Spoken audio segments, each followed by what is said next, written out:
Melhores fundos para 2026. Hoje você vai descobrir como você vai ficar rico no ano que vem. Logístico. O que você espera para o logístico? Inclusive, eu acho que se liquidasse o fundo, o cotista ia ganhar muito dinheiro. KNSC, eu acho que o KNSC ele é o melhor fundo de papel da indústria. Mas fala de um fundo de shopping.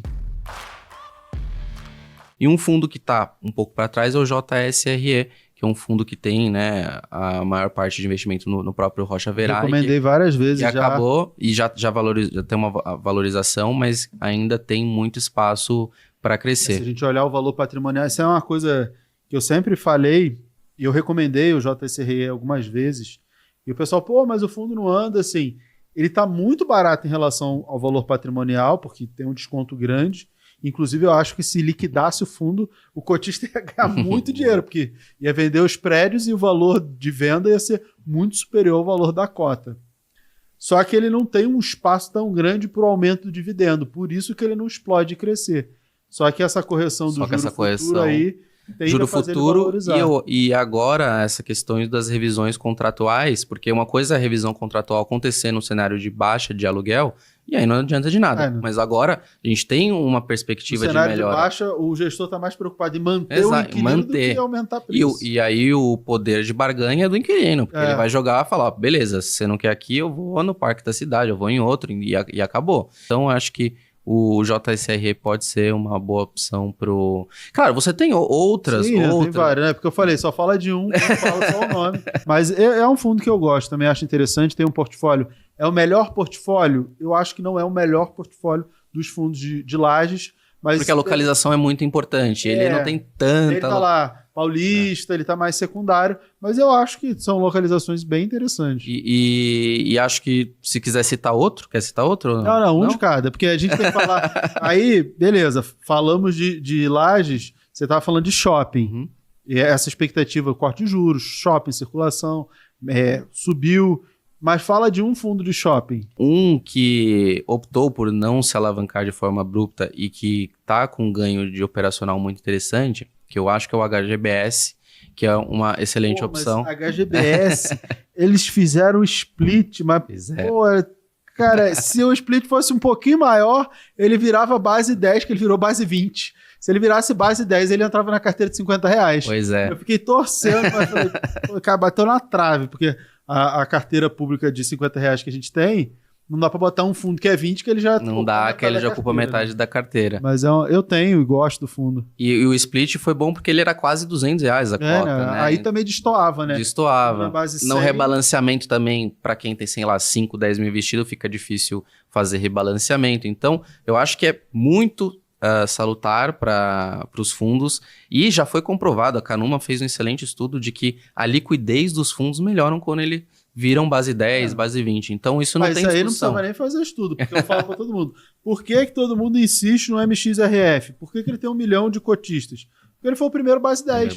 Porque as pessoas nem pensam se está caro ou está barato, não dizendo que o fundo seja ruim. É mais difícil de avaliar o caro e barato, normalmente porque é centavos, né? É centavos, é difícil de a pessoa fazer puta. E normalmente o MXRF tá caro. Por quê? Porque as pessoas compram sem pensar. Exato. E aí ele tá mais caro do que outros. Se você comparar com o KNSC, que é muito melhor que o MXRF, geralmente o KNSC tá mais barato. Mas por quê? Porque todo mundo vai lá e acaba... Inclusive o KNSC é base 10 por conta disso, né? Que né, olhou e falou, não, vou fazer base 10 também, que não dá para remar contra a maré, né? Então, de laje corporativa, JSRE é algo que as pessoas podem olhar, não é uma recomendação de investimento. E eu também... A recomendação a gente faz nas nossas a nossa carteiras. preferência tá para outro fundo, então tem que ir lá olhar qual que é a preferência nossa top. Eu acho que o JSRE é uma excelente opção por conta dessa movimentação, mas a top preferência está dentro da carteira. As nossas recomendações públicas, nós analistas, a gente tem uma casa de análise, a gente faz nos relatórios, remete à APMEC, CVM, tudo fiscalizado, tudo dentro da legislação. Por isso que eu digo assim, não é uma recomendação de investimento. A recomendação faz parte das carteiras. Esses fundos estão nas carteiras? Tem que olhar lá para descobrir. O HGBS, ele não faz parte da carteira de R$50. Uma carteira de R$50 é pública, fica mais fácil de falar. Mas já falamos de dois. Logístico, o que você espera para o logístico? O logístico é um segmento que alguns fundos ainda estão para trás E por conta, assim, Tem que ser mais tático na hora de escolher, tem que ter mais tático. atenção. E você teve uma apreciação muito grande durante o ano, então existe uma disparidade grande e existe alguns fundos que ficaram para trás. Inclusive, eu posso citar um aqui, que é o HSLG, que é gerido pela HSI, que ainda está um pouco para trás, mas com uma qualidade imobiliária excelente. Então, e aí eles têm uma estratégia de investimento um pouco diferente, que é de ter controle dos ativos. Então, se você escolhe ter controle, você vai ter um portfólio menor, porque os ativos, as naves, são muito caras. Então, eles têm esse controle desse portfólio completo e é um fundo que ainda ficou um pouco para trás. Por conta, ele tem um pouquinho, né, de alavancagem, né, dentro dessas operações e ainda tem uma apreciação interessante para ser convertida em valor. Estudo, né? Vale o estudo, sim. Sim.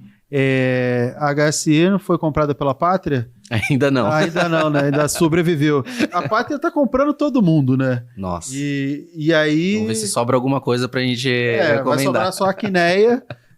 Que aí a Pátria não vai comprar a Quineia, e o BTG. Itaú, né? A XP e o BTG. O problema de XP e BTG, que são muito controversos, porque como são times muito grandes, ativos muito grandes, tem ativos que são ruins e tem ativos que são bons. Aí parece que é outra gestora. Você pega o BTG, tem fundos excelentes e fundos que precisam, né, de muito trabalho ali para sair do limbo. Também, né? Você pega o XPPR. É a mesma coisa. Aí você fala, cara... E outros fundos entregando excelente resultado e outros fundos XPCM, né? O Macaeva, cara... muito complicado. E essa questão da gestora, ela é muito importante porque a gente tem 400 fundos listados. E a gente pode falar aqui que mais da metade são fundos ruins e não investíveis. Assim como tudo na vida. Você pega restaurantes. Quantos tem em São Paulo? Quantos realmente são bons e que você frequenta? São poucos. Mas a gente falou dos 3 principais setores, né? Eu misturo renda urbana com laje corporativa. Eu acho que cabe misturar ali, embora tenha algumas particularidades, né, bem específicas. Mas tirando lajes, renda urbana, logístico, shopping, de tijolo, na minha visão não sobra muita coisa, né? Eu nem tenho muito interesse. Porque aí tem residencial, industrial, hospital, tudo que...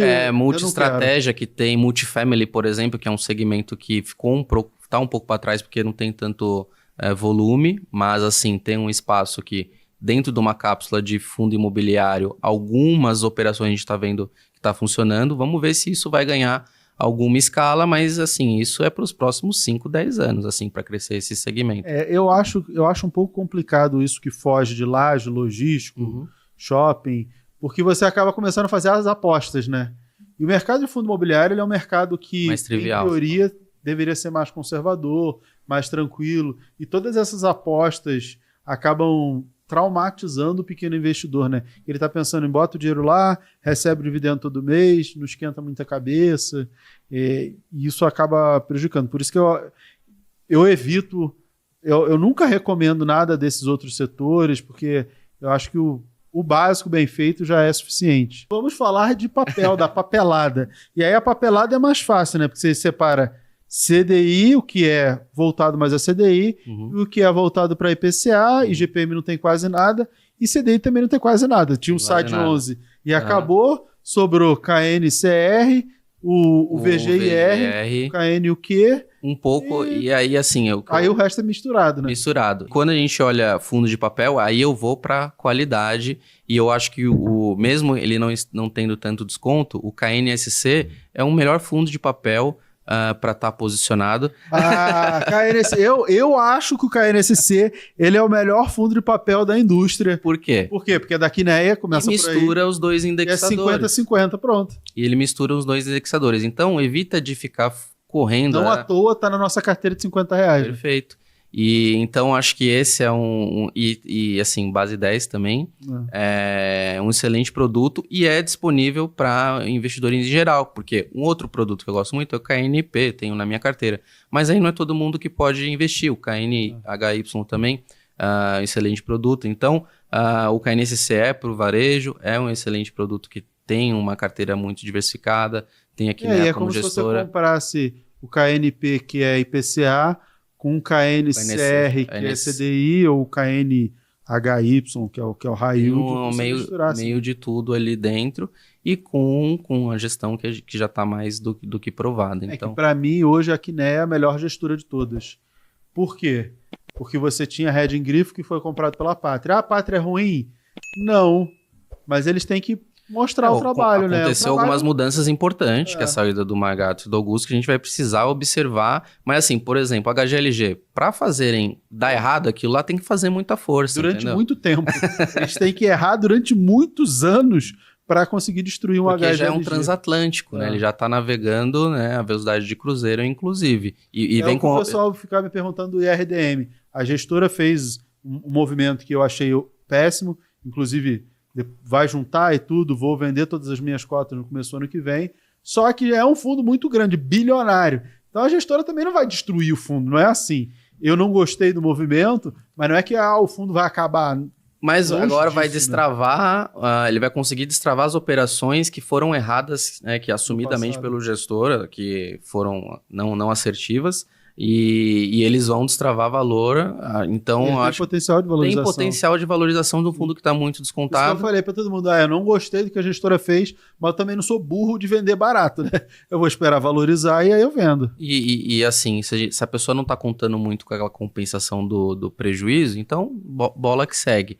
Quando saiu essa questão do RDM, nós recomendamos a venda na época, e assim, tive diversos papos com gestores, com investidores, e a nossa posição foi, no início, recomendar a venda. Por quê? Porque quando você carrega esse fundo e se você está contando com que a gestão vai fazer um bom trabalho e tal, tudo bem até aí, mas você perde a sua compensação do prejuízo nessa conversão de IRIM. Então, por esse motivo, eu falei, bom, vamos guardar esse prejuízo no bolso e bola que segue. Mas quem carregou ainda tem algum upside, porque eu acho que a gestora, apesar de ter acontecido tudo o que aconteceu, ela tá pensando em melhorar o fundo, e essa melhora vai vir com melhores ativos, e a gente vai observar esse trabalho sendo feito, né, no IRIM. Sim. Então o KNCR é o fundo mais interessante, mas o panorama geral para fundos de papel mais voltados a CDI, você acha que eles tendem a valorizar, eles têm que... Acho que tende a manter mais estável. Você tem um KNCR já com um pouco de ágio, o próprio VGIP um pouquinho com deságio.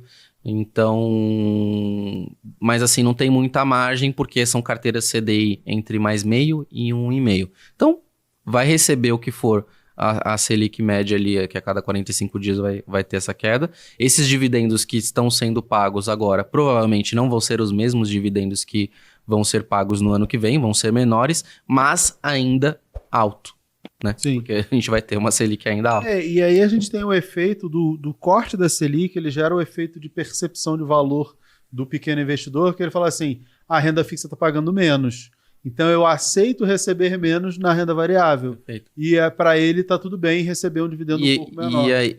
Um pouco menor, mas ainda maior do que os outros. Ainda muito atrativo. Ainda muito atrativo. Que tende a valorizar as cotas dos fundos de papel, né? Ou segurar a queda por conta da queda do dividendo. Então a cota tende a se manter mesmo que o dividendo caia.